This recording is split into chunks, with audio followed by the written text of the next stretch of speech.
love this. I'm already making a great impression. Thank you so much. My name is Alexis. I am your panel moderator for this evening. We have a lovely, lovely night of singing, songs, books, etc. A camera lady telling me to stand center. We are not quite ready to start yet, so if you need to grab a snack, run to the restroom, the things like that, please, by all means, go ahead. We're going to get started in about 10, 15-ish minutes. In the meantime, please feel free to check out Emma and Marsha have some stands up. Come up and say hi to Iliana. I don't know why you want to talk to me, but you can. Things like that. So yes, we will be getting started here in about 10 to 15 minutes. Thank you. Your house, dude.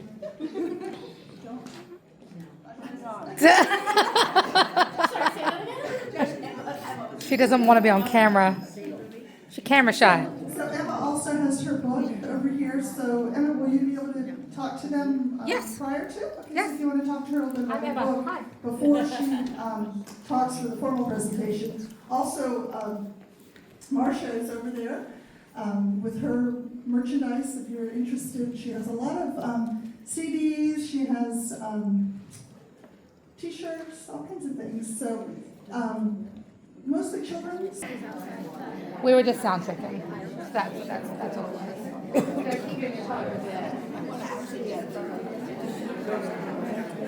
Okay, good evening, everybody. If I can have you all make your way to your seats. We're going to get started here very shortly. I'm going to go ahead and introduce myself once more. My name is Alexis, and I am essentially panel moderating and guiding the evening. So if you have any questions, please, of course, direct them to me. But if it requires a fire exit, definitely talk to Anne. So anyway, I am going to go ahead and... I thought that was funny. Thank you. I definitely got some chuckles from my friends up here. I want to thank you all, first of all, for being here this evening. I know on a Thursday night at a 6:30 p.m. start for an event, and most of you were all like here at the start. It was amazing. Whatever traffic secrets you have, you must share with me. They live in a neighborhood. There's also that. So at the beginning of our conversation here section, which is what we're going to do today, I'm going to ask each of the panelists a question and introduce them with the bio that they've given me. I also want to really quickly say thank you to our lovely hosts, the Village Center. So if we could give them all a round of applause, please, that'd be wonderful.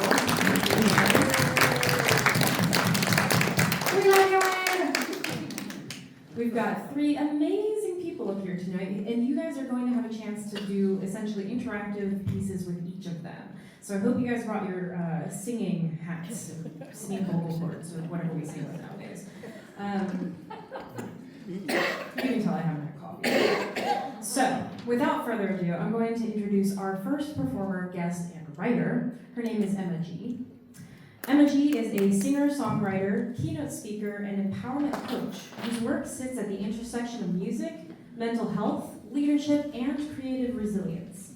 A 2-time TEDx speaker and #1 best-selling author of Mental Health Sounds Like This, a creative blueprint for healing, mindfulness, and self-discovery through music, Emma is known for integrating live music with emotionally intelligent storytelling to create experiences that resonate deeply and last. After navigating complex medical challenges early in life, Emma built a career grounded not in performance, but also in presence. Music became both her language and her lens, a way to understand resilience, identity, and emotional truth. Today, she brings that perspective to stages, classrooms, organizations, and communities across the U.S. and internationally. Emma, first of all, thank you for letting me read that while standing next to you. I mean, hey, I showered today. You're fine. So I want to ask you before we start here, I'm going to take a seat, and also just one more I feel like I should stand as well. I would recommend it, yes. Please make sure your phones are on silent. On vibrate, thank you. So Emma, I want to ask you, and you're my first victim here, why music and mental health? Why are you here today to speak about that? That's a really good question. So music, because I was literally born singing. In fact, I used to kick my mother so hard in utero, she was convinced I was going to be a drummer, but I came out singing and dancing instead. For those who remember those 90s exercise videos, that was me trying to turn that into a rhythmic dance move in my diaper at the age of 3. Good times. But I literally, as a young person, so the medical condition, trauma that Alexis was referring to, I was born and diagnosed with a condition called hydrocephalus when I was 4 months old, which literally means that I have a cyst in the middle of my cranium, which blocks the ability for water to exit out of my brain. What kind of water? Great question, Marsha. Our brains float in water. That water basically enters into our brain through the ventricles in our cranium and then drains down our spinal column. But because I have this cyst in the middle of my brain, water can get into my head, but it has no way to escape. So at the age of 4 months, when the doctors realized my head was growing disproportionately faster than the rest of my body, they inserted a shunt, which is a very long tube, which goes down from my brain down to my peritoneal cavity to drain out the excess brain fluid. So as a child, trying to navigate that and trying to not be the weird kid, which I actually embrace being the weird kid now, just as a side note. Thank you. Yes, where are my freaks at? No. But as a young person trying to fit in, I found that songwriting and music was the best way for me to connect with my peers, right? Community is built around music. We see this in church, we see this at concerts, we see this in the classrooms. Music is like the breath that we all share together. So as a young person, 3, 4, 5 years old, I started making up songs to express myself. And my mum started writing these song lyrics down. And then when I was 5, I wrote my first song with me, pen to paper, called, yes, this is true, School is Cool, because education is good for you, Marsha. And so from there, I just kept writing and writing and writing. So by the time I was 12, I'd written 500 songs. By the time I was 19, I'd written close to 1,000. And thank you. And that wasn't just my way of expressing myself because of my brain trauma. That was also my way of expressing myself as the token brown person in my social circles. That was my way of expressing myself as the young woman who was precocious in behavior and in development. Is this a safe space? You guys aren't going to judge me too much? Okay, cool. Music and songwriting was also my way of expressing myself healthily and safely after various sexual assaults. First when I was 12, then when I was 15, and then again when I was 19. And then when my ex-boyfriend committed suicide, when I lost my best friend to diabetes, when my surrogate father died from alcohol abuse.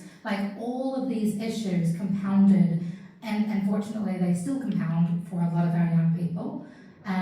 But throughout all of it, we need some way to let it out. We need some way to process that. We need some way to help us help ourselves. And music was the only thing that made sense for me to help me safely, creatively, and have fun while still processing the trauma. So that's me. Thank you.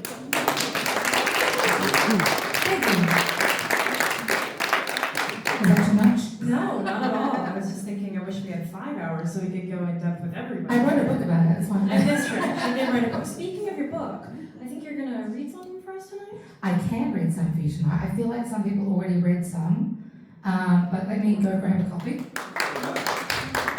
While she's doing that, I will go ahead and plug that her book is over here for sale today. So after the event, please make sure you make your way with me. Okay, I wrote a book, y'all. It's called Mental Health Sounds Like This.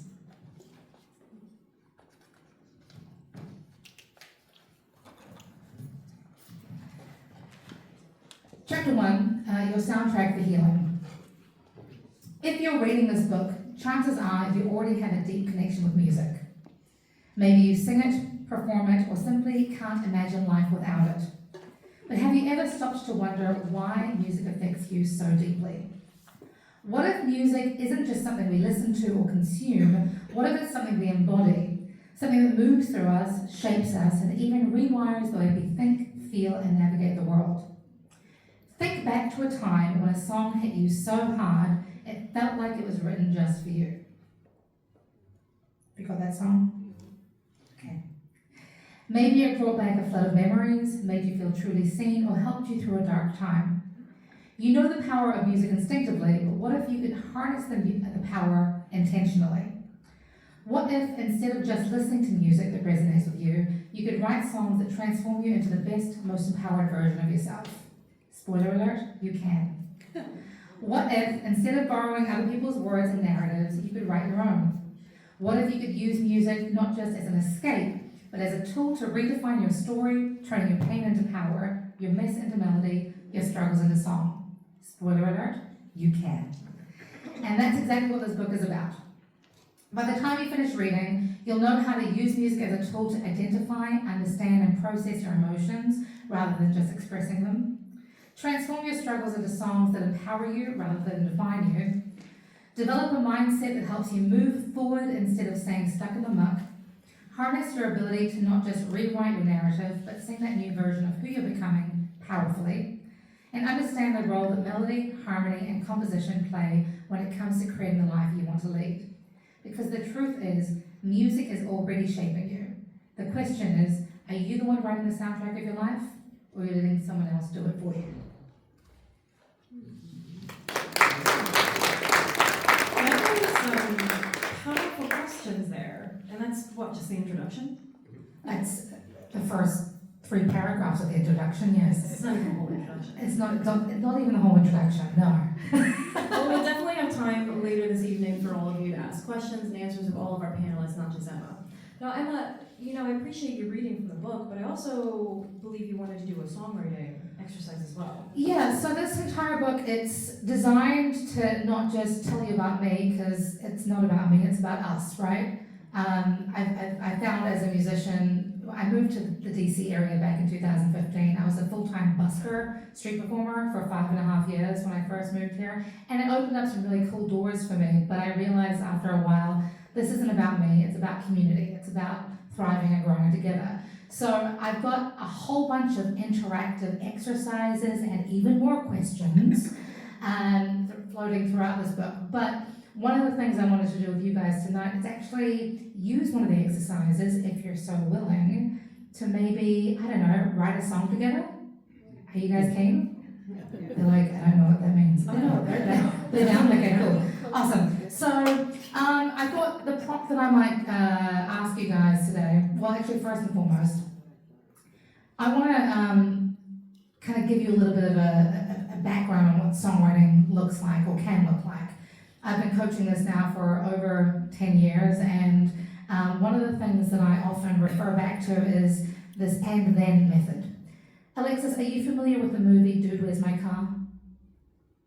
If I said no, does this prevent me from participating? No, it does not. Let me tell you about this particular scene in Dude, Where's My Car. So the 2 main characters go through this drive-through, and they put their order through to the intercom, and the lady on the intercom, after he's made his order, responds back with this question of, and then? And the main character, played by Ashton Kutcher, is confused, so he gives a couple more items to his order, and she replies back, and then?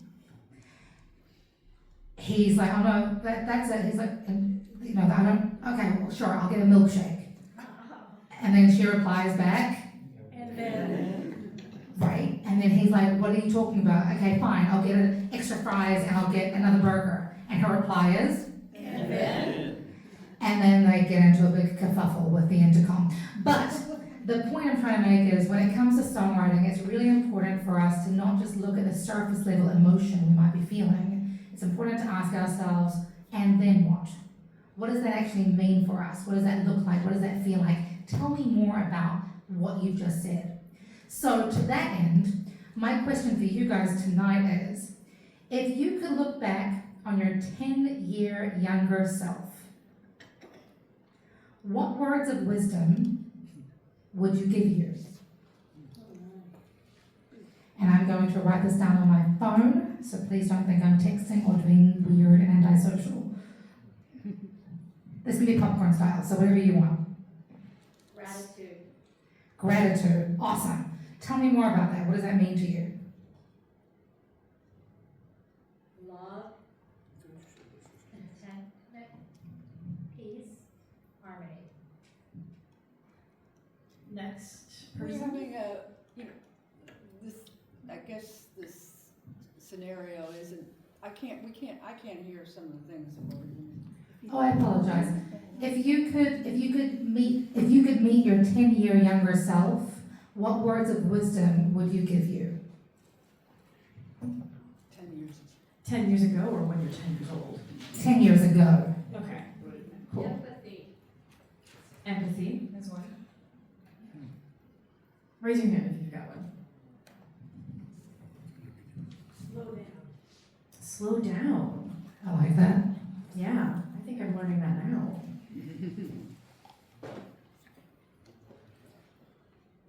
Contentment.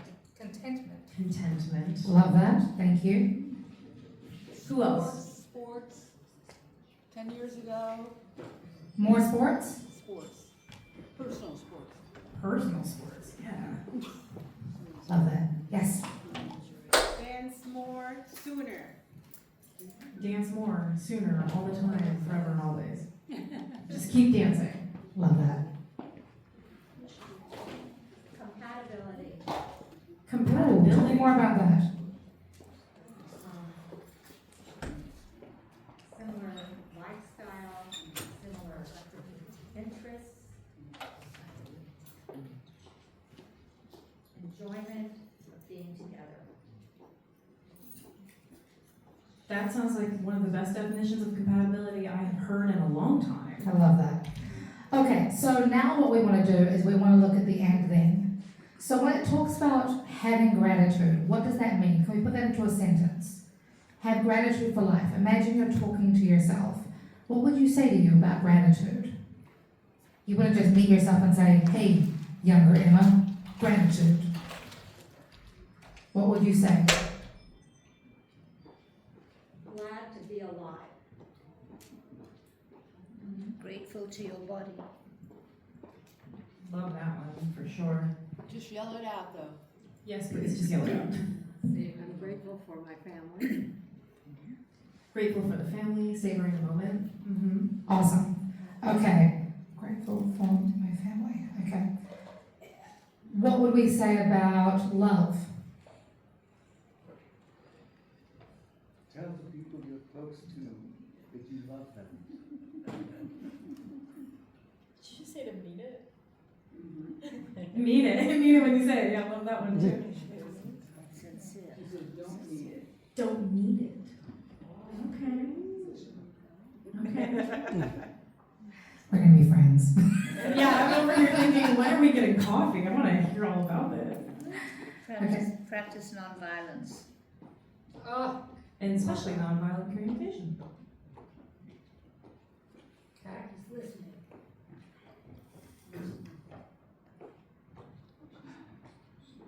Okay, what about contentment? I wrote right before that. Sorry, okay, go ahead, Garth. It just sprung to mind really quick. Sorry, Mom, that I didn't tell you I loved you enough, but you died yesterday and now it's too late. It was 10 years ago today, so. Oh my lord. But it's all okay. Yeah. Thank you. Yeah, and I think you're listening over there. Somebody said listening. Yeah, I got that one, thank you.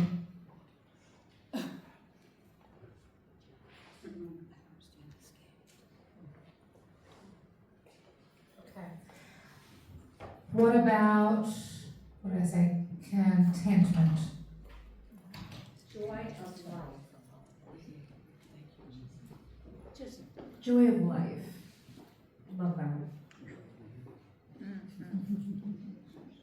Sorry, trying to repeat as much as I'm hearing Be that. appreciative. Yeah, I'm trying. Apologies for be listening. appreciative of all the things you have. Not always looking for more or So being content with all of the things you have in the present and not constantly seeking out more and gratification and things like that, yes.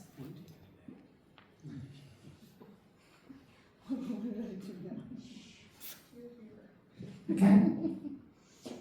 Anything else?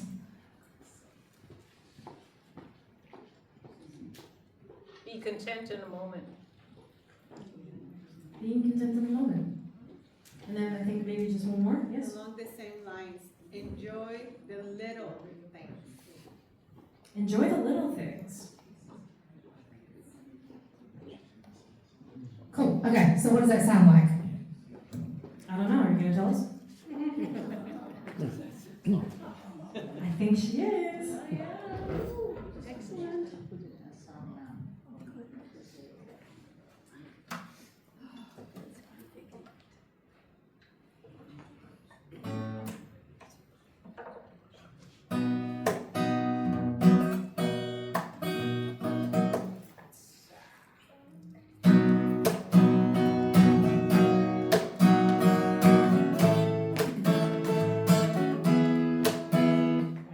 This a little bit. That's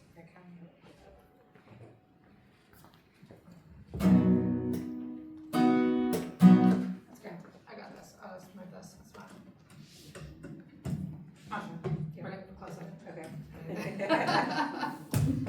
Technical difficulties. I can't put up my bar and tone. Sorry. Glad to be alive.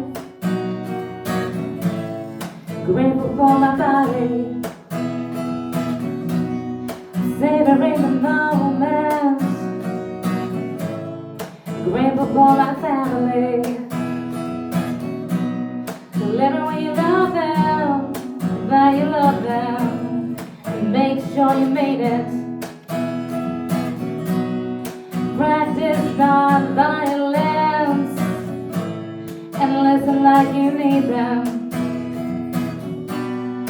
Sorry, Mom, I didn't tell you I love you when I had the time.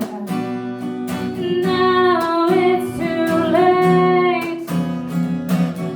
This is your life.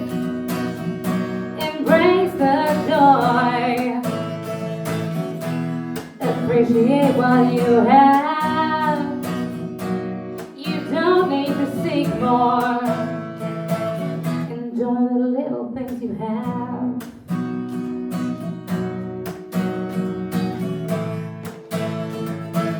Enjoy the little things you have.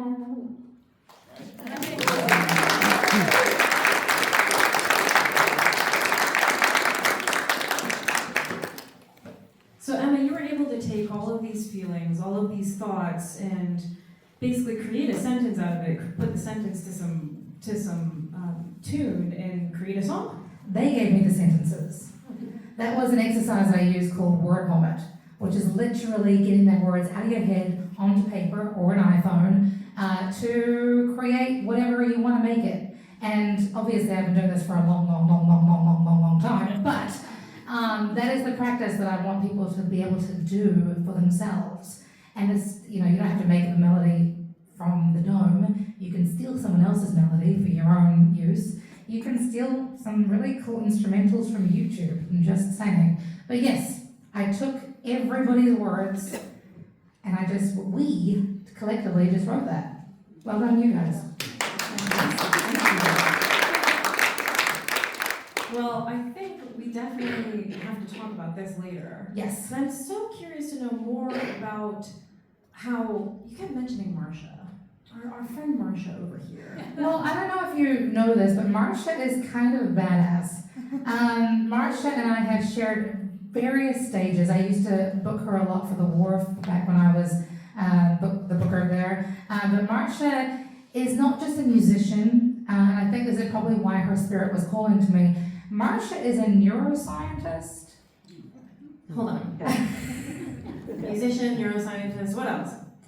You're her I am. She sings music about the brain, and that makes me happy because I have a brain. And I have a weird brain because, as we already discussed, I have hydrocephalus. So I think that was one of the things that I most resonated with, and yeah, that's Marsha. That's Marsha. Now, I love that I just segued to you, Marsha, but technically we're supposed to go to Iliana next. So I do apologize. We're coming around. I mean, Iliana's also pretty badass. Well, yeah, it's fine. We can. Yeah, she can. Great, awesome. Well, then in that case, my segue was correct. So, Marsha, Yes. you've got a fancy microphone on. I think you're supposed to sing for us I will today sing, and yeah. perform and, Yeah. and things like that. So before we get to that though, let me introduce people who don't know who Marsha Goodman-Wood is. I'm going to read a brief bio about her. Marsha Goodman-Wood leads DC-based kindie band, Marsha and the Positrons, who specialize in fun songs about science and how the world works with positive social messages. Marsha is a former cognitive neuroscientist, a wolf trap teaching artist, and an award-winning songwriter, known for her clever original songs mixing science facts with messages about kindness and friendship. Her music has won the 2024 Josie Music Award for Best Children's Performer, a Parents' Choice Foundation Gold Award, 2 National Parenting Product Awards, and various songwriting awards. And of course, you can always find out more about Marsha by talking to her after this event. She will be around. But I'm so curious to hear more about this music you've got for us. I want to hear it specifically. So what you got? Yeah, I mean, so I like writing songs about science because I want to sort of inspire conversations. And there's so many interesting things about the world, and I feel like sometimes we get stuck in these patterns. And so my goal is to kind of connect science with humanity and sort of share those ideas about all kinds of different things and inspire curiosity and conversations among children and their parents, whoever happens to be listening to my music. So you want to hear a song about the brain? I absolutely want to hear a song about the brain. Okay, so I have 3 albums, and this is a song that I put on my last album. It took me a while to write this song because it is a song that sort of is connected to my neuroscience background. It's kind of, how do you make neuroscience interesting and fun for kids, right? So I wrote this song called Counting on My Brain, and it would be amazing if everybody feels like clapping along. It's got some science facts in it, and it's just, hopefully you'll find it to be a fun song about science. So here we go. Oops, I'm cutting my cord a little bit. There we go. I might make this a little bit higher. I think I'm just a little bit taller. Oh wait, hold on. I don't need to use that because I have a mic on. I don't usually perform with so many other people on vocals. Okay. You got one little brain in your head. It controls everything you every doctor said. And you got two hemispheres that make up the 2 halves of that one little brain in your head.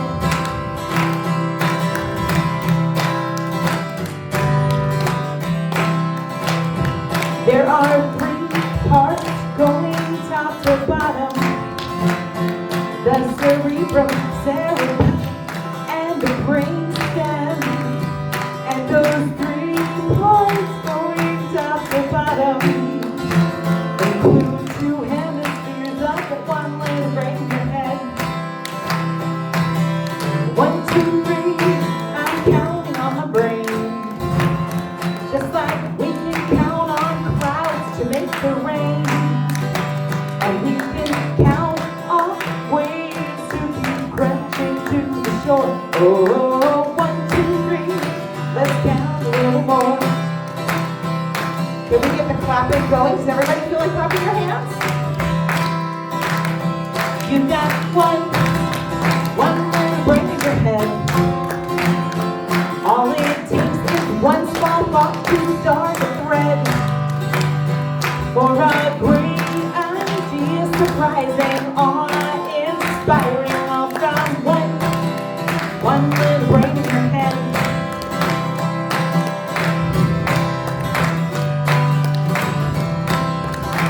Well, you got four lobes of the brain: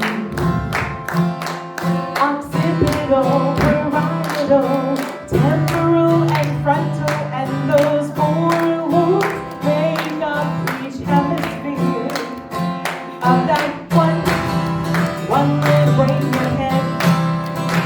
And you got five senses: seeing, hearing, taste, touch, and smell.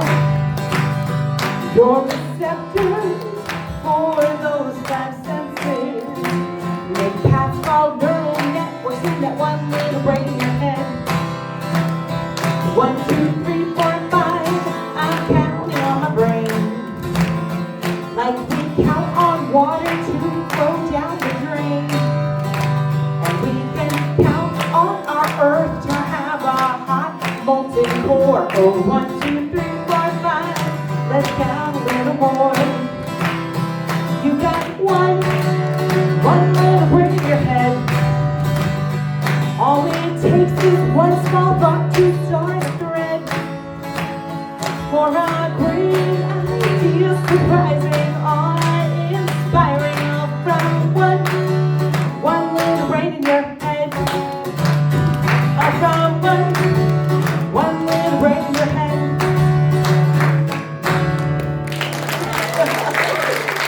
So, I thought it might be fun if we all sang something together. Are you available to sing tonight? Yeah, some of you, yeah, all right. And I thought we might do an a cappella song. This is a song by a woman named Melanie DeMoray. And speaking of 2016, she wrote this song in 2016, right after the election. She was working with middle schoolers and felt like she needed to uplift them after the results of the election. And she wrote this song called Lead with Love, and it kind of ties into some of the themes that came out in the song that we were just doing. So it starts off with a chorus, and I'll teach you a few parts, and you can sing whatever part is comfortable to you, and we'll see if we can get that going. And then there's a call and response part, so that means I'll sing something and then you sing it back. So shall we give it a go? Hold on. What does a cappella mean?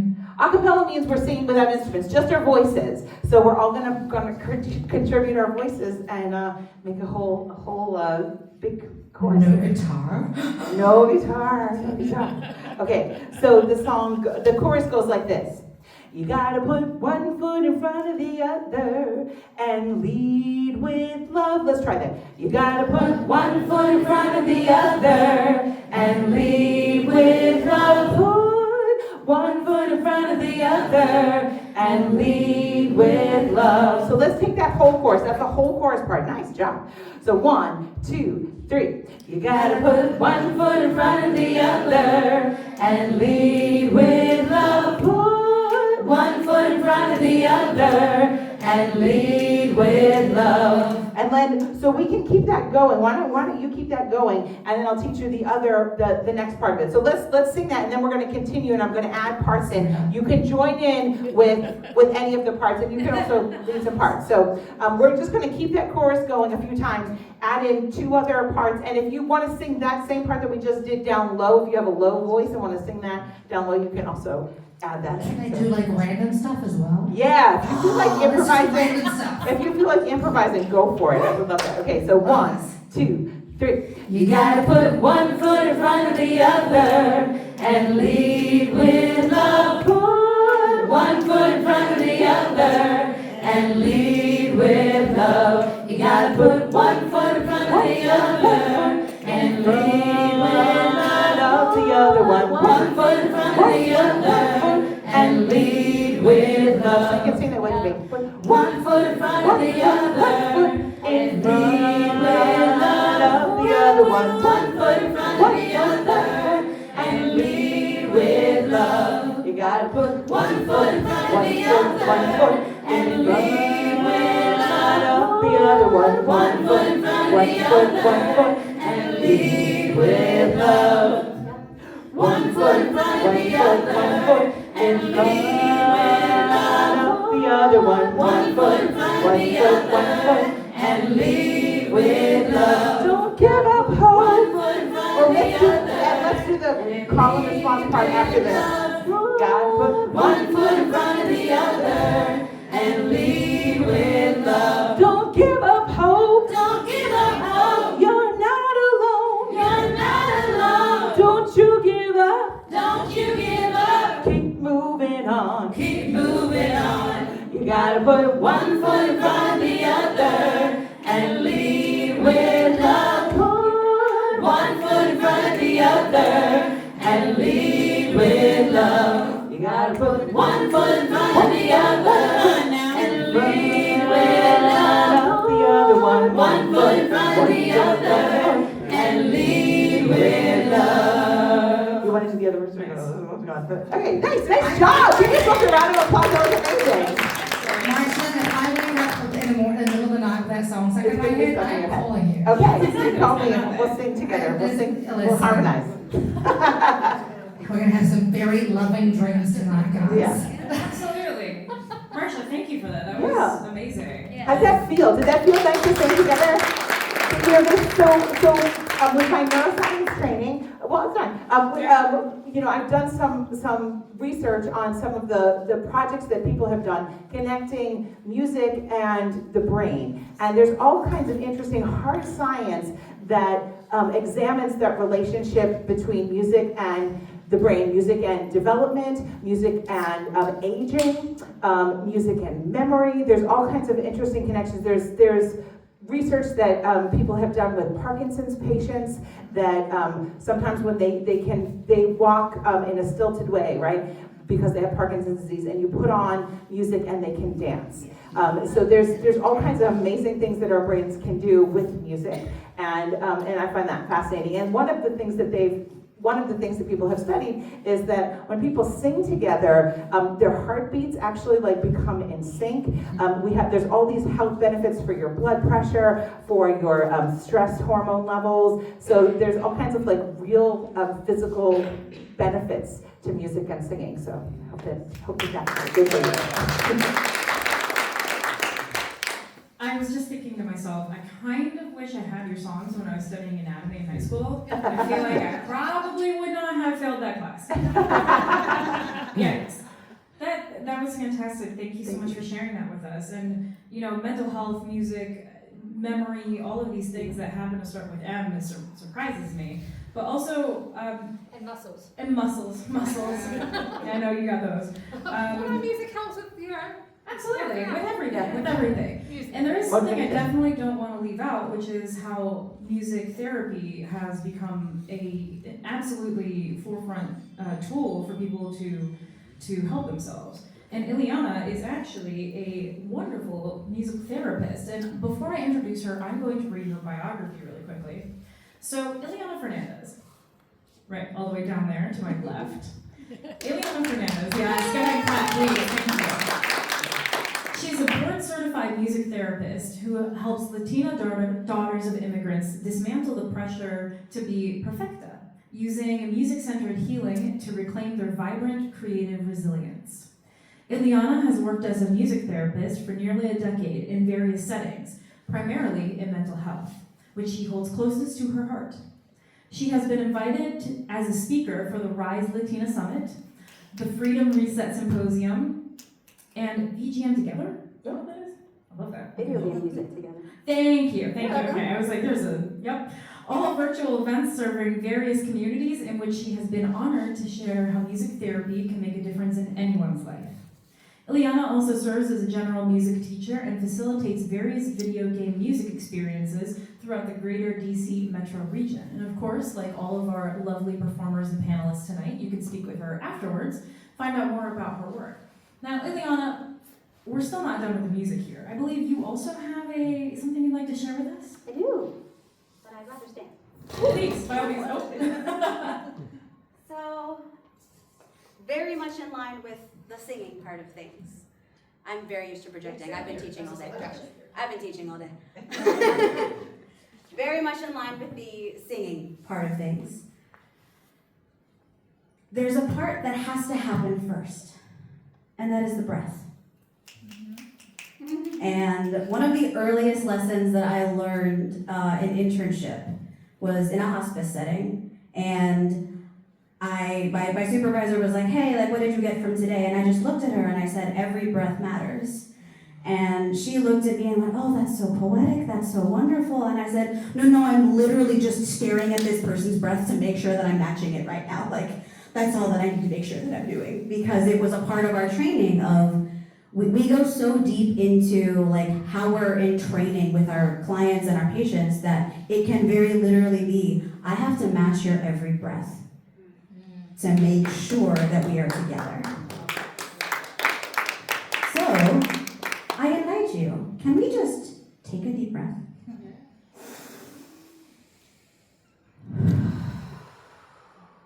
How about another?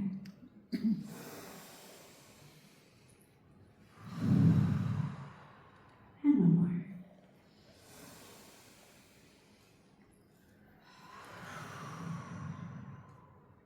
Now just in that part, start to notice how that feels in your body. how that has been embodied. Maybe you start to feel things tingle a little bit that you didn't feel a second ago. Maybe you start to notice a little pain in your foot that you have. Just notice, don't judge, just notice. Now, something that I do both with clients and my K through 2 students alike is, in introducing voice, I first will have them hum. So can we try another deep breath? But as you breathe out, just let whatever sound through a hum come out. So,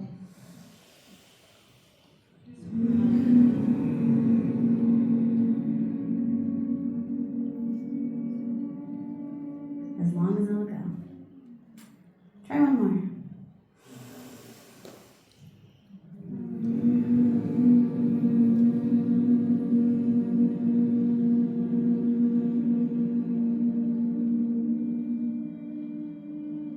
Now, if you notice, our notes have started matching. I didn't say that. You did that. Go ahead and open your mouths this time. Whatever note comes out is whatever note comes out. Don't worry about it.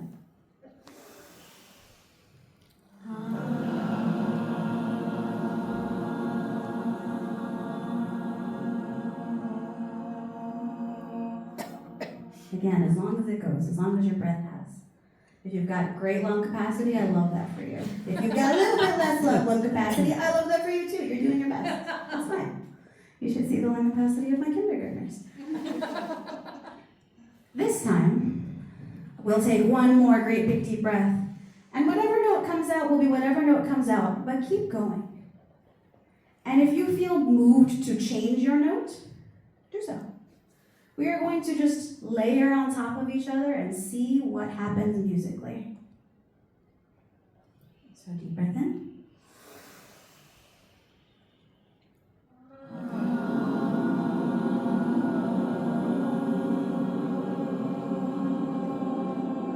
Take deep breaths as you need in between, but just keep going.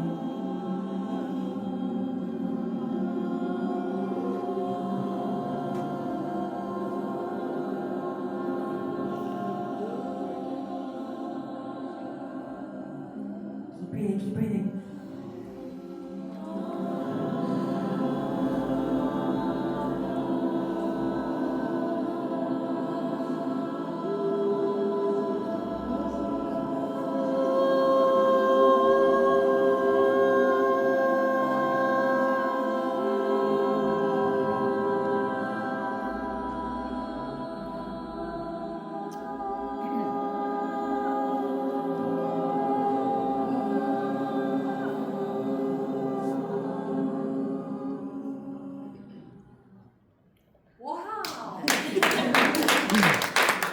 I mean, I could ask the question, did you feel that? But I feel like I got my answer.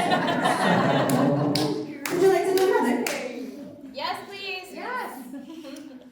Pick somewhere different to sing. Maybe you're really comfy in your lower register. All right, kick it up somewhere. Maybe you're super comfy up here. All right, go down somewhere.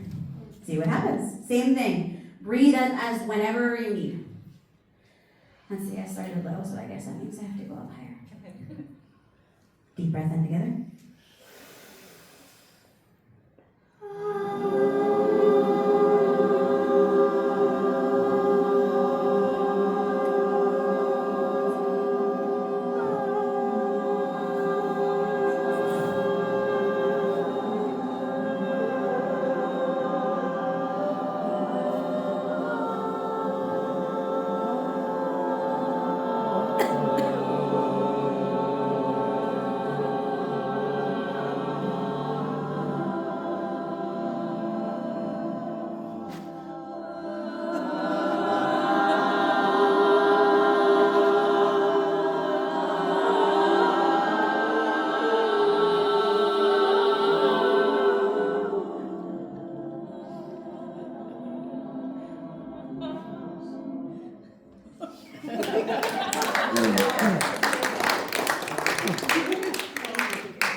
I definitely, the conducting, when you were doing this, I was like, is it?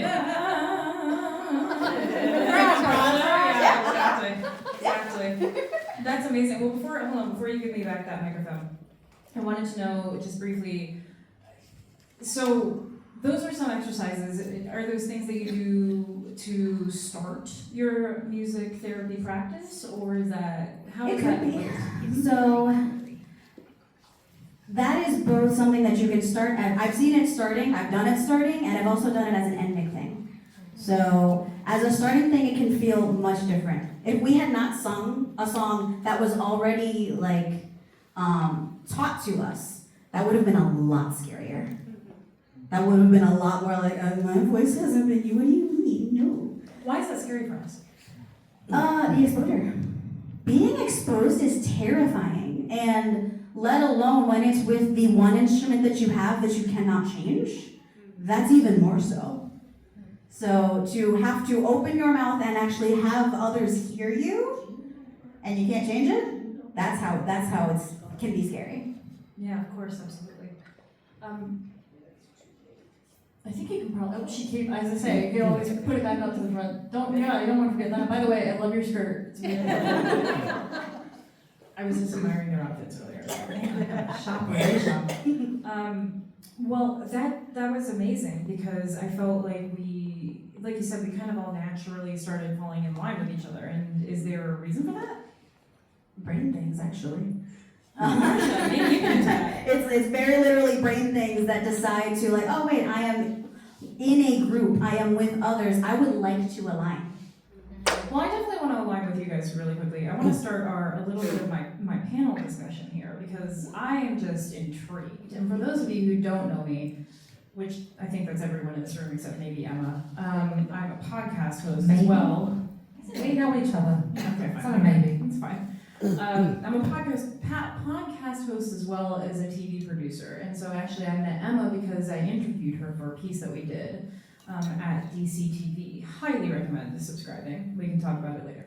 Anywho, I love music, but I also love talking, and I cannot wait to pick the brains of these lovely ladies. And we will have a chance in about 10 minutes or so that we will field your questions as well. So, I definitely have to ask all of you, I'd like you to just kind of describe something to me.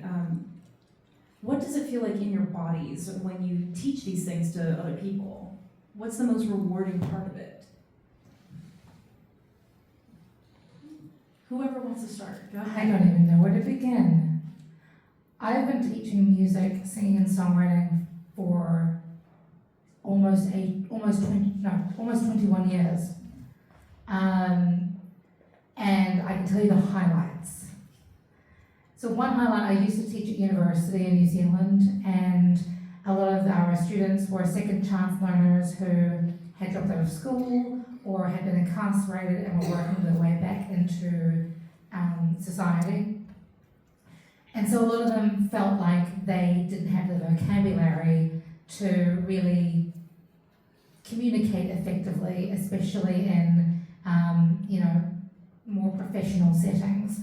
So what I would do is I would ask them to rap and compose rap pieces as essays, for example, and suddenly their vocabulary just comes to life. I found this for myself. Music has always helped me, to your point, Marsha. Music, when it stimulates both sides of your brain, so it literally helps to recreate lost parts of your brain function. And so as a young person, passing on that knowledge and seeing that development in my clients over the years has been huge. And another notable moment would have been when I helped a 17-year-old through the pandemic finish high school. She was coming to me for anxiety and flirting with depression. So we wrote an album together.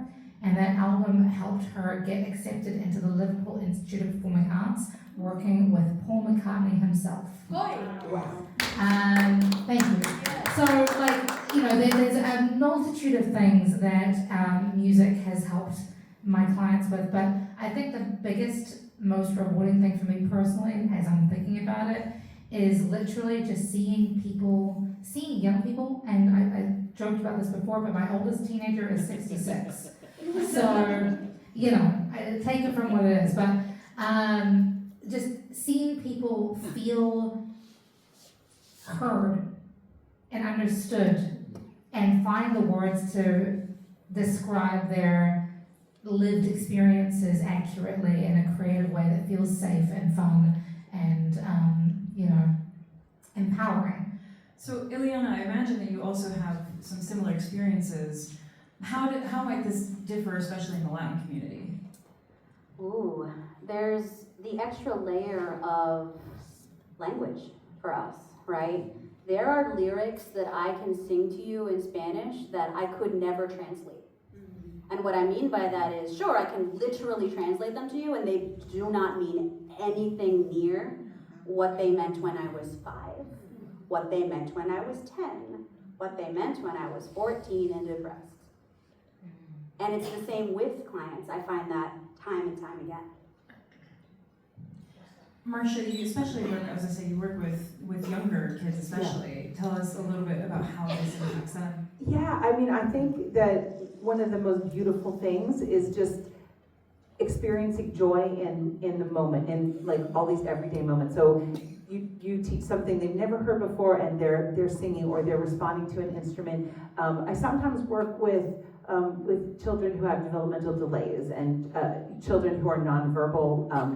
Sometimes I work with children who are nonverbal just because they're too young, but sometimes I work with children who are on the autism spectrum, and there's just something just so incredibly beautiful about those breakthrough moments when a kid who just doesn't interact will respond musically. And so I think that it sort of touches us in this like deeply human place. And so whether I'm performing for an audience and you just are experiencing those joyful moments together or in the classroom, it's just, I think that's that spark of joy that comes from all of those moments is really what it's all about. And when we're here all in the same room and we all just have that like joyful experience, and it's physical and it's emotional and it's sort of this total experience. So I feel like music touches us in all of these different ways, and that's like what's that's the sort of the essence of it for me. And it's all rewarding, is what I'm definitely hearing a common thread from all of you, regardless of the age or gender or place in life. So when we sing as individuals, I find that it's easiest to kind of sing something you already know. We kind of sang something, we sang quite a few things that we didn't know today. How has it been working with people who don't necessarily know what it is that you're offering, like especially for music therapy, or for, I loved your words, can-you music, that was fantastic. Yeah. And in your case, songwriting and empowerment coaching. How do you approach somebody or how would you approach somebody who might not know exactly what it is that they need from you, but you know that they would benefit from your music or from being musical? I think that there has to be an aspect of leading the horse to water. Look, I can show you all of these possible tools. I can show you all of these potential things that I see in you. Let's journey together so that you can find them too. Yeah, for me, it's a case of meeting the person where they're at, right? You never ever force an adult or a child or a teenager, definitely not a teenager, to do anything. So it's about like figuring out where I live my life one meme at a time. Do you guys know what a meme is? Yeah, okay, cool. When I was in my early 20s, I saw a meme that literally showed a circle, and in the circle was the word comfort zone. And outside the circle was growth. And I've held that with me for the longest time because, often when we are young, we are so heavily influenced by our parents' ideas on the world, our family, our school, our peers, that we don't even know what's possible for ourselves, right? And so when it comes to me working with my teenagers or any of my clients, it's about taking what they think they know and giving them permission to be wildly outside the box. to like embrace their wigs, their wildly improbable goals, and find something that, you know, just could be weird and funky and out of the box and totally cool. It's about helping them find their voice, especially teenagers or people, parents who've, you know, kids whose kids have flown the nest.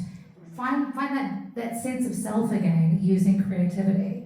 And sometimes that's singing, sometimes that's writing songs, sometimes that's doing interpretive dance, a la, you know, whatever that movie is, Monty Python, right? You know, so it's about just figuring out what works for them, but meeting them where they're at, no matter how old they are. Yeah, that resonates with me, that idea of like meeting people where they're at. And I think that, that, you know, that happens in all kinds of settings. And, you know, like sometimes I've performed in senior centers where there are folks with dementia, and you play a song and suddenly there's that light bulb that goes off, that connection, and you're experiencing that moment of joy together. And I think that comes in all kinds of ways with music. Can I tell you a fun fact about dementia? Mm-hmm. So the Hydrocephalus Awareness Association of America is in Rockville, of all places. Who knew when I first moved here? But when I got in touch with them to do some research for my first TEDx talk, they told me that a great percentage of dementia patients have been misdiagnosed with dementia. Do you know what they actually have? Hydrocephalus. Wow. Wow. So again, music, you just don't know. You figured that was coming? Okay, get away. A few things. I want to get slightly personal now, because I think, you know, we've all been singing together. Clearly that makes us friends. So, how we talked about specifically the title of this panel essentially today was about music and mental health. Mental health, I find, is it can be either a touchy topic or it can be something that's so amorphous. It's hard to pin down.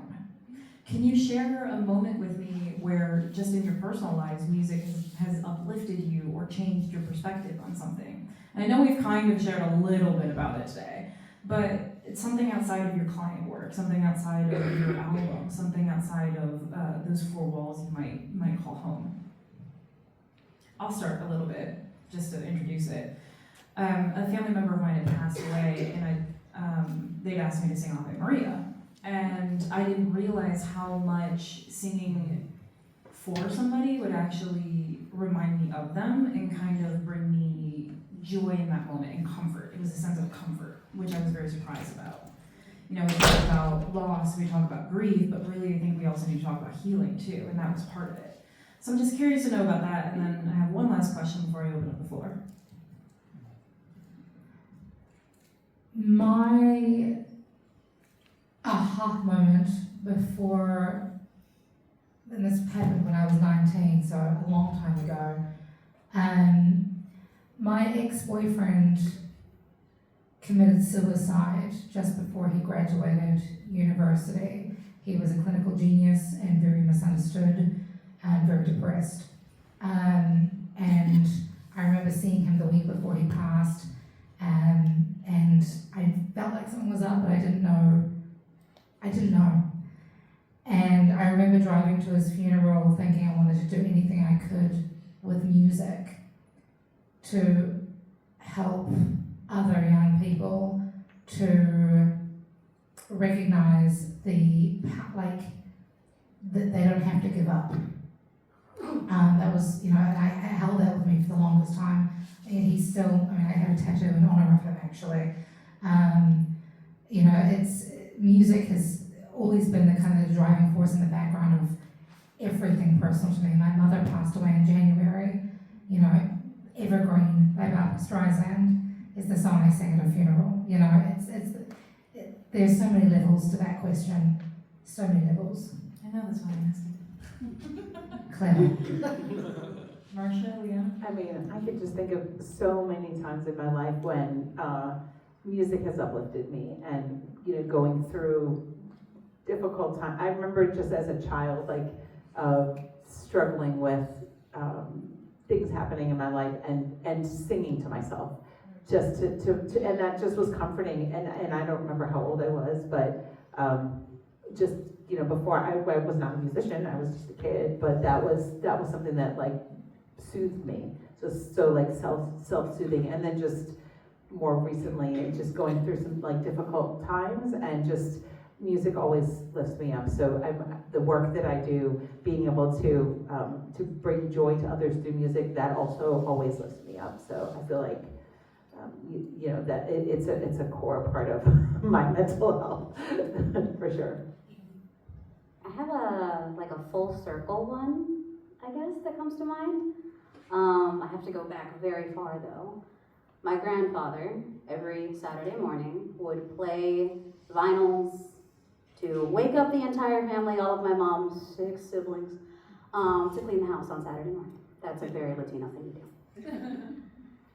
Fast forward to my mom being pregnant with me, and she used to sit next to the giant speaker of our sound system, and she played a particular classical piece.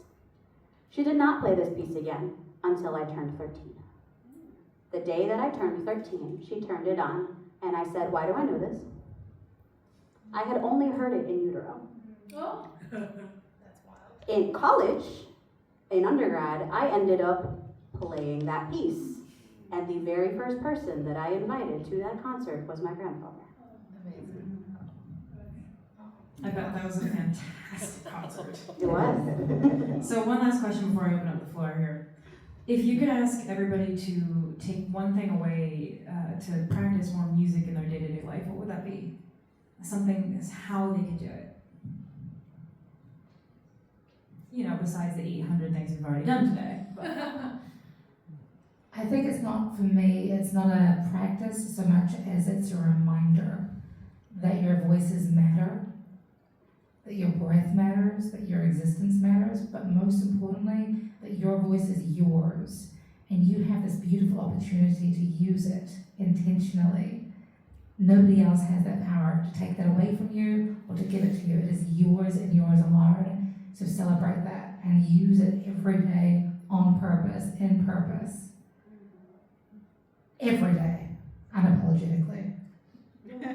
And I think give yourself permission. Just give yourself permission to make music, even if there's no one to hear it, or if there's, you know, a whole bunch of people to hear it. If you're singing in the grocery store, or on the street, walking around, you know, you're sharing joy and you're experiencing joy, and it's good for you. But probably you're going to make somebody else happy in that moment as well. So why not give yourself permission to do that?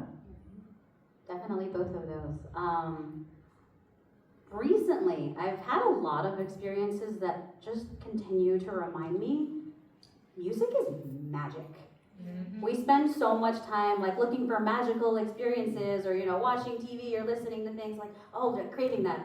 Just music is magic.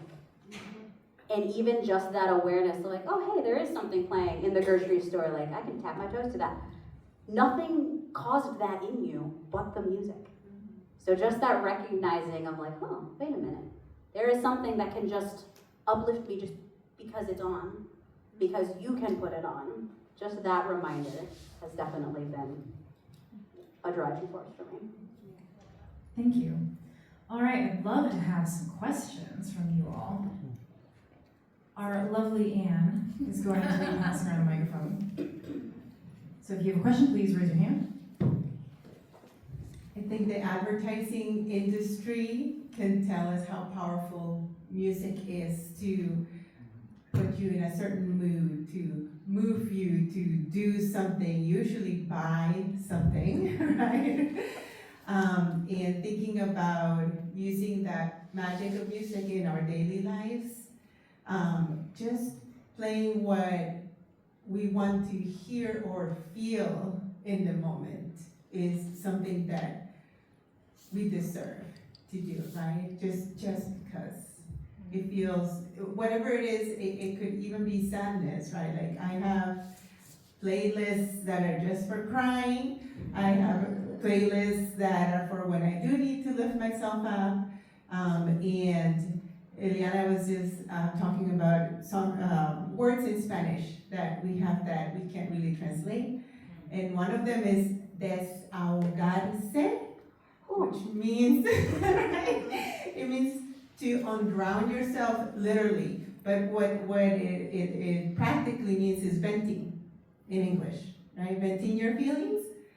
But when you think of how it means to undrown yourself, is because you're drowning if you keep your feelings inside. And the moment that you let them out, then you feel that relief. And I feel it for myself just by playing the music or whatever I'm feeling in the moment and having a good cry. And then it's so relieving afterwards. So I invite you all to do something like that for yourselves. Thank you. One of the light bulb moments that I lived for when I was working with teenagers was having them realize, like, oh, my playlist can be helpful, or the, oh my God, I'm using my playlist for bad. And I was like, wait, what do you mean? Well, I listen to my sad music. Okay, and then what? Oh, and then I'm sad. Okay, and then what? And then I'm sad. Okay, and then what? Oh. That realization that a teenager can have of like, oh, this has this power in both ways. Like, music absolutely has the power to harm. It also has the power to help. It's a matter of like, how are we harnessing?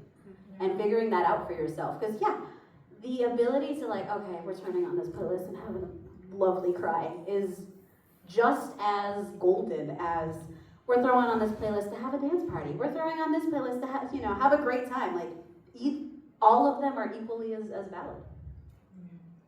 Yes, you have a question. It's not a question. I have a loud voice. Whatever you like. Music as therapy and movement started with Hippocrates in ancient Greece, and he used that. And then if you look at ancient cultures, the yogis, how they developed and chanted bhajans and kirtans and all this, and it's in Africa. I mean, there's music and movement in all cultures. And of course in churches and Byzantine and Gregorian chants, so ancient. I do mention that in my book. Oh, you do? I Yes. think it's really important. Well, thank you. That's a really important part of it. I think it's really, so culturally, I was born in New Zealand, that's why I have a weird accent. But my grandfather was from Iran, my grandmother's from Norway, by way of Iowa, my father was from Fiji, and my mother was from Pennsylvania. So it was really important to me when I was writing my book that I paid tribute to the multitude of cultures and historical figures and civilizations that have used music and how and why. The community aspect, the spiritual aspect. We've got 5 facets of self: our emotional, our social, spiritual, mental, and physical. And music encapsulates all 5 of those facets. So it's really, thank you for bringing that up. It's such an important part of what music can give us. And more importantly, I think, what we can give to music.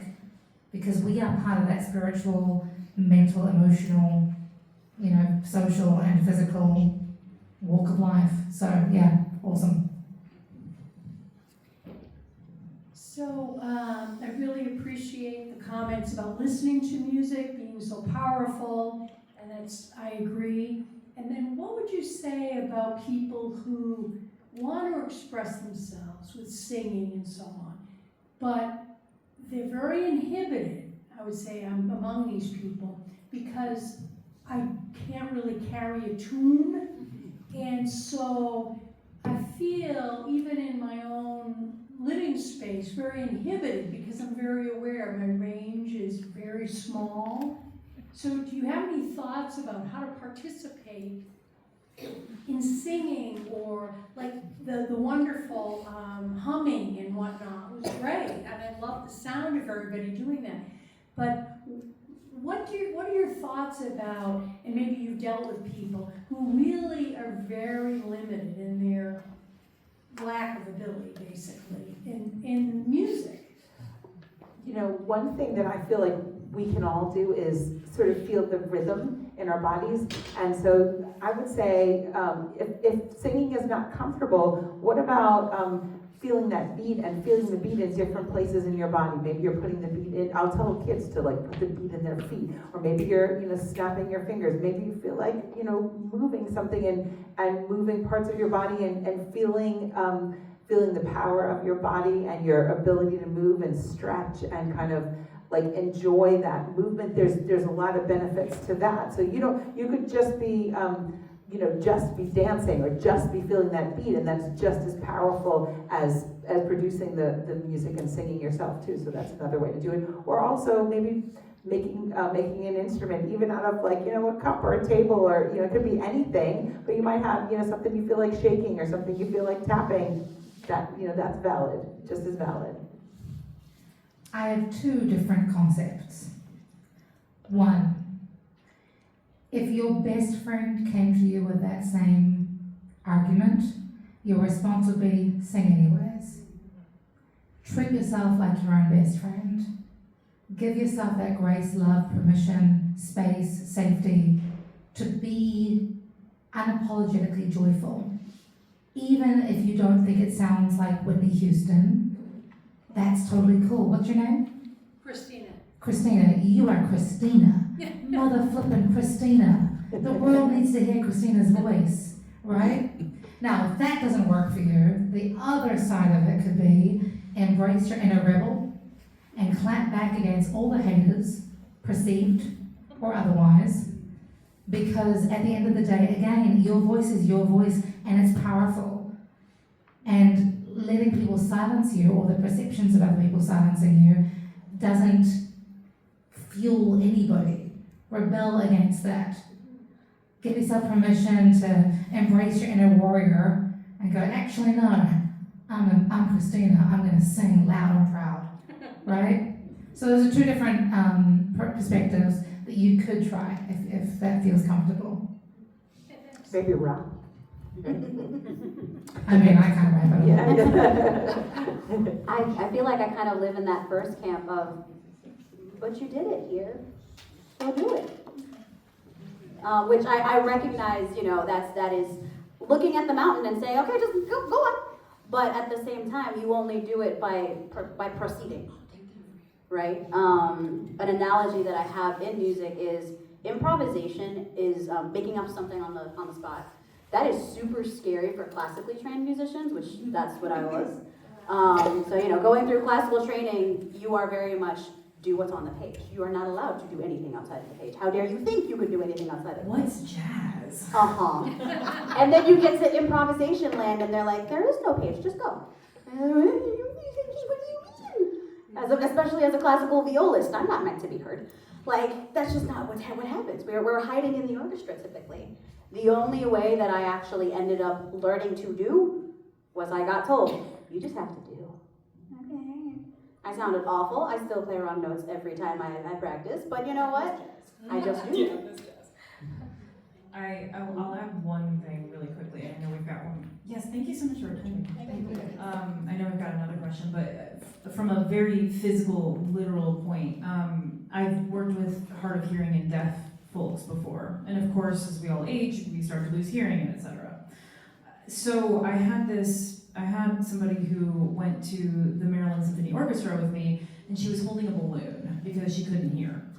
And she felt the vibrations, and I could see even with the music, even though the only thing she could really perceive were the vibrations through the balloon, she was crying. It really made her feel the music. I've heard people beatboxing who, like, again, hard of hearing, can't, but they're still finding a way to express themselves, even if it just comes to, like they're just, I actually love beatboxing. So that's another thing too, is like from a very physical point of view, as these ladies have told you, your body's meant to make music, so you can absolutely do it from that way too. We have another question. Yes, hi, I'm Ming, and I'm a retired or perhaps recovering activist. I'd like to ask any of the panelists to share an anecdote or a quick story about the power of collectivism and action and what that can lead for social movements. He looks right at me.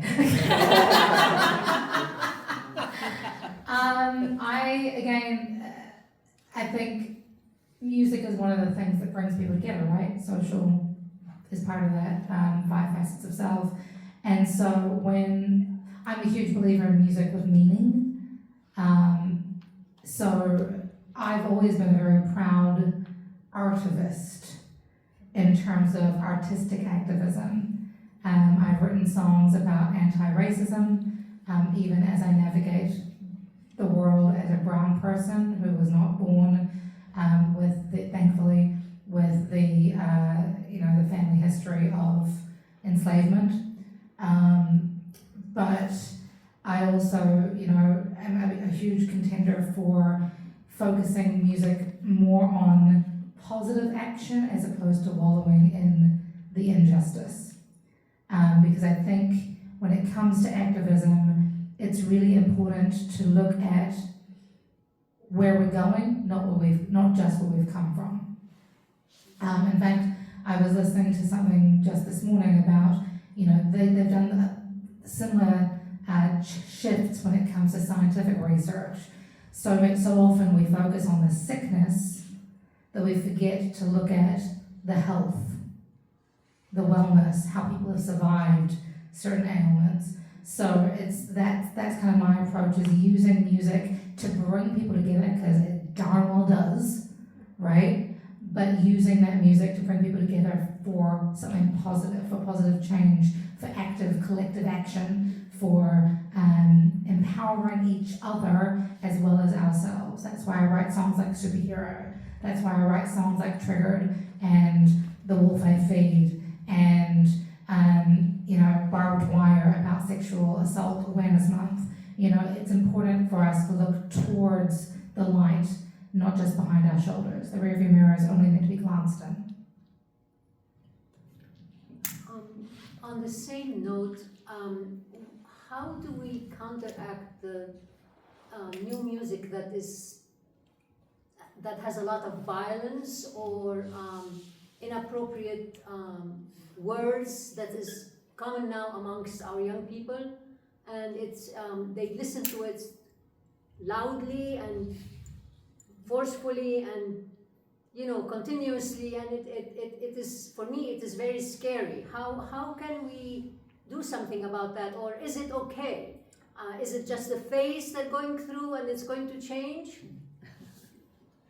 Well, I think there's lots of different ways to express yourself, and there's so much variety of music. So you choose what you listen to, and I think it's everybody's right to choose whatever music speaks to them. Sometimes that's the only way. It's a good way to express their anger, and it's important to get that out. Sometimes suppressing that anger is not going to be healthy for you. So just feeling it and letting out and moving on, maybe then to a positive song. So there's lots of I think for yourself, like seeking out music that speaks to you, that feels positive. I agree with you. That was not really my point. My point is those who use that violence in the music to fire them up towards violence. Oh, I'm not. So are they the games or something? No.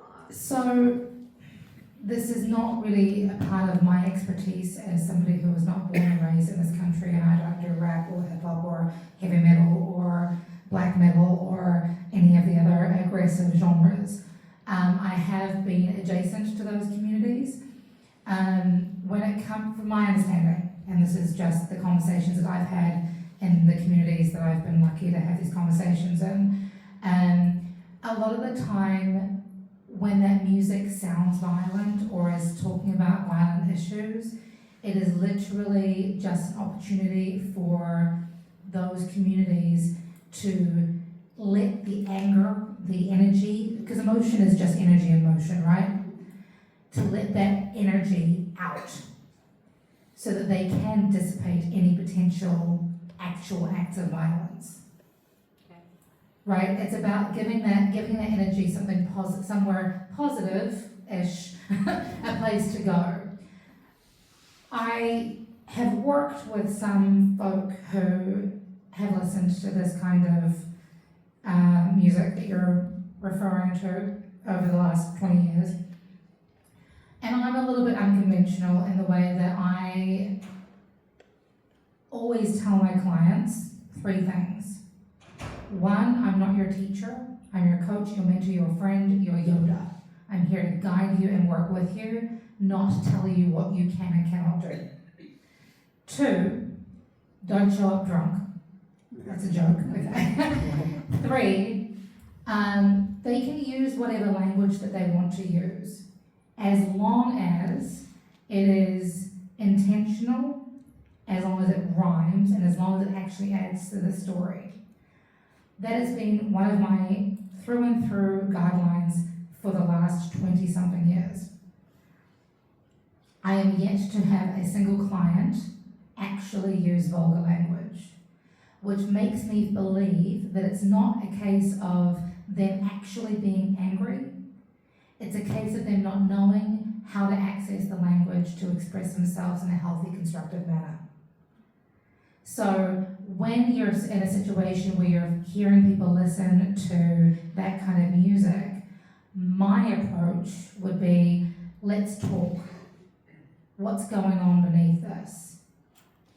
How does this music make you feel? How do you actually want to respond and show up for the world? How do you want to be seen and recognized by your community? How do you want to show up? Is this what you want for your life? And then offer them a conversation. Because quite often, people don't know what they don't know. Does that make sense? Yeah, thank you. We have time for one more question. If anybody I have has- a question. Yes, please. My name is Joan. Thank you very much. What a talented group you are. So my question is, with gratitude, of course, to all of you, do you travel as a team? This is the first we've ever sat together. Yeah. That's what I was thinking. Yeah. So we're just getting to know each other right here now. Well, We've had some you have a years. relationship. This is our first presentation altogether, yes. So I've known Iliana since 2020. She was a guest on my podcast, Real Talk with Emma G. Marsha and I have been working through the ether since 2019. Oh, yeah, I don't. Something like that. We're just, yeah. And then Alexis reached out to me randomly last year to be on DCTV, so that was cool. And I love her. So I basically I'm trying to bully her into being my friend. It's working. But I think I can speak for you, or for us all. We all have a pretty high bar for who we surround ourselves with. To quote myself, if it's not a hell yes, it's a hell no, right? And so, sorry, that was lame, wasn't it? But if it's not a hell yes, it's a hell no, and that definitely goes for energy. And so, as much as we haven't, this is our first time collectively meeting each other.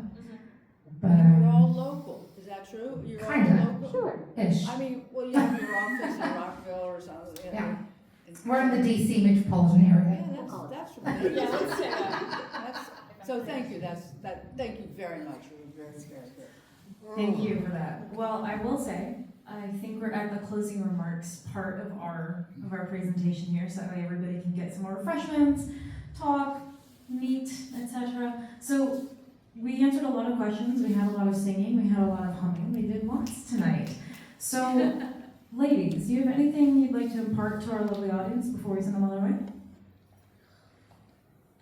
They're like, we've talked about it. Well, I kind of wanted to address Ming's question, and I was just thinking about when you said that, and also with your question, I was thinking about just the power of music and the power of our words, as a part of my music is kindy music, kids independent music, and I can think of so many people in my community, nationwide and internationally, who are just so intentional about the words that we use and are sharing the messages that we're sharing and putting out in our music. And there's all kinds of messages about all kinds of topics that are from things like specific science ideas, but also messages about togetherness and community and friendship and anti-racism and all kinds of important issues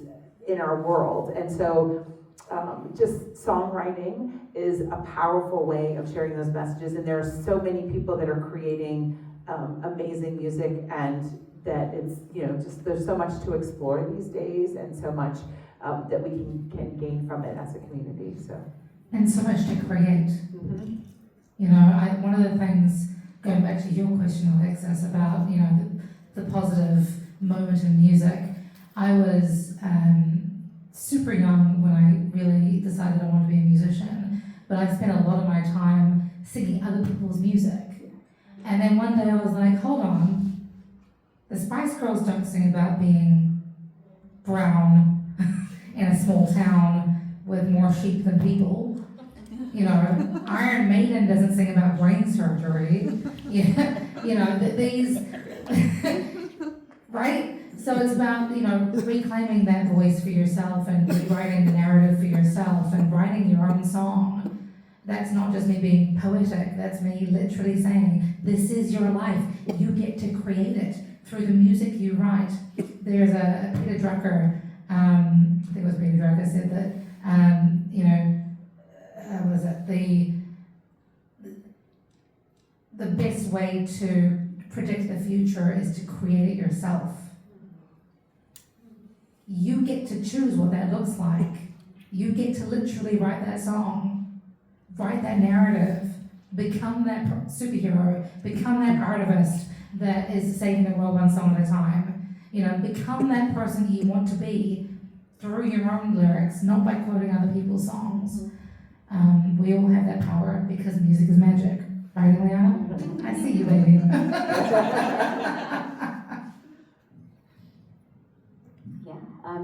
That would probably be mine, is that music is magic. And, I keep, the book is literally it's my 12 o'clock, right? So concentrating on the mental health sounds like this. It sounds like, how are you harnessing that music in your life? There's a verb coined by Christopher Small, musicking, right? And the idea of musicking is that all of you have just engaged in music. You may be like, oh no, but we're sitting on that side and we're sitting on this side. Only the musicians are doing the music. No. We all engaged together. We were all listening together. We were all listening to each other. We were participating together. And the only place that I consistently find that oneness is in music. We just music together. We did. We're musicking. We are. Thank you all so much for your time this evening.